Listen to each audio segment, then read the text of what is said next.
Tapos ako, namamasko po. Namamasko po, di ba? Yes, pagkatapos nga natin talakayin ang katatapos lang na championship ng PVL and then yung mga exciting entries ng Metro Manila Film Festival. Tuwa ako dito kay Direk Joel Lamangan ng ating kaibigan. Talagang kita mo napaka-veterano at pamosong direktor yan, pero artistang-artista nakikikanta-kanta dyan sa Forever Grateful ABS-CBN. But anyway, puntusan pa rin natin sa mga nakamiss po nung aming live nung nakaraang December 17. May marami pa rin po kami mga katanungan, marami pa rin po kami mga tanong na hindi nasagot, at may mga iba pa rin po nagpapabati at mga na late sa aming live na nagtatanong, lalo na po yung mga Paulo Avellino and Janine Gutierrez na mga supporters. Again, ulitin po natin sa pamamagitan ng podcast na ito na yes, naibalita nga po natin doon na siguro out of the blue kasi nga pinagbatayan nila yung sinasabing podcast or vlog ni Mama Ogie Diaz na nagkabalikan yung dalawa. Pero kami naman sinasabi namin, paano magkakabalikan na hindi naman umamin na naging sila. Although, ito yung malaking although dito, sekreto nga po kasi, meron po silang arrangement. At siguro dahil nga po sa mga kumakalat na chika tungkol dito kay Kim Chiu na siniship ng iba, kasi nga po may matagumpay po silang naging proyekto, pinagsamahan ang linlang, at ngayon magsasama uli sa When I Met You tuloy. Dito sa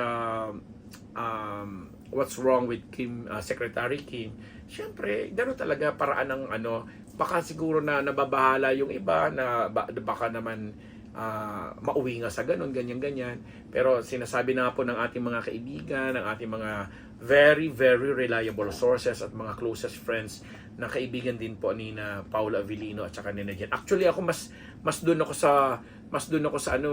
sa kampo ni Paolo Mas marami ako nakukuhang info doon. And yun na nga laging sinasabi sa akin, Mare, part lang ng promo yung Kim Chiu at saka Paula Avellino. Pero yung totoo talaga iba ang friendship level ni na Janine. Siyempre, kung ating i1+1, yung friendship na yon, kagaya siguro nung friendship ngayon ni Liza Soberano at saka ni Enrique Hill, o friendship ni Barbie Fortes at saka ni David Licauco, ni Jack Roberto, mga ganon, di ba, na alam mo yon, may for camera purposes ito tayo, pero behind the cameras ito tayo.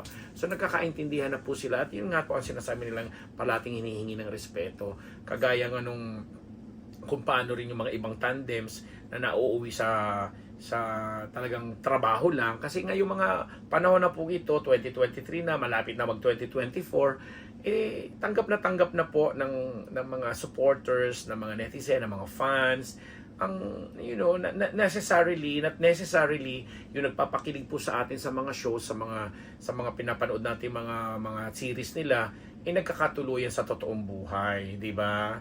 Kagaya ng pinag-uusapan natin dito, kasi parang mga makatotohanan sa galing nilang umarte na dadala tayo na parang alam mo yon, nalilin lang tayo ng kanilang mga ng kanilang mga emosyon na ipinapakita. Pero again, sabi ko nga po doon sa aking live podcast, may kanya-kanya po silang mga personal at mga pribadong buhay, at tayo'y nakikisilip lamang po o kumaga nakikitingin lang po.